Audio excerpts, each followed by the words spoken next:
Ahmedabad blast કેસમાં Mehul સાદિકના remand મંજૂર થયા છે। કોર્ટે બંને આરોપીઓના 7 દિવસના રિમાન્ડ મંજૂર કર્યા છે। બંને આરોપીઓ 27 જુલાઈ સુધી પોલીસ રિમાન્ડમાં તબિયત લથડતા રમીલાબેન ડોડિયા કોર્ટમાં ગેરહાજર રહ્યા હતા। કોર્ટમાં સરકારી વકીલની રિમાન્ડ માટે ધારદાર દલીલ।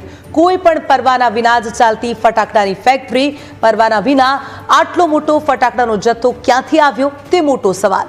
આરોપીઓની અન્ય કોઈ જગ્યાએ ફેક્ટરી અંગે તપાસ કરવામાં આવશે।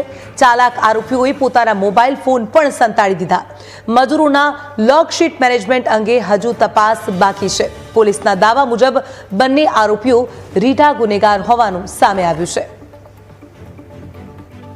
आज रोज आरोपीओं ने रामोल में जो फटाकड़ा फैक्टरी में ब्लास्ट थયેલો એના કામે રજૂ કરવામાં આવેલા છે। ઇન્વેસ્ટિગેશન ઓફિસર મોરી સાહેબે એના દિન 14ના પૂરા રિમાન્ડની માગણી કરેલી હતી, જેમાં રિમાન્ડના કારણો એવા હતા કે આરોપીને આ ફેક્ટરી ચાલુ કરવામાં કોઈ આર્થિક રીતે મદદ કરેલી છે કે કેમ, આ ફેક્ટરીમાં જે સ્ફોટક પદાર્થ હતો એ ક્યાંથી લાવેલા હતા, એ સ્ફોટક પદાર્થ લાવવામાં અન્ય કોઈ વ્યક્તિઓ સંડોવાયેલા છે કે કેમ।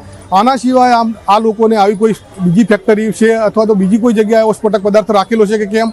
તેમજ આરોપીઓના કસ્ટડીમાં જે મોબાઈલ હતા એ મોબાઈલ પણ આરોપીએ રજૂ કરેલા નથી કે છુપાવેલા છે। એ મોબાઈલ પણ મેળવીને ગુનાના મૂળ સુધી પહોંચવા માટે અને તપાસ સાચી દિશામાં લઈ જવા માટે આરોપીની કસ્ટડીની જરૂર હતી।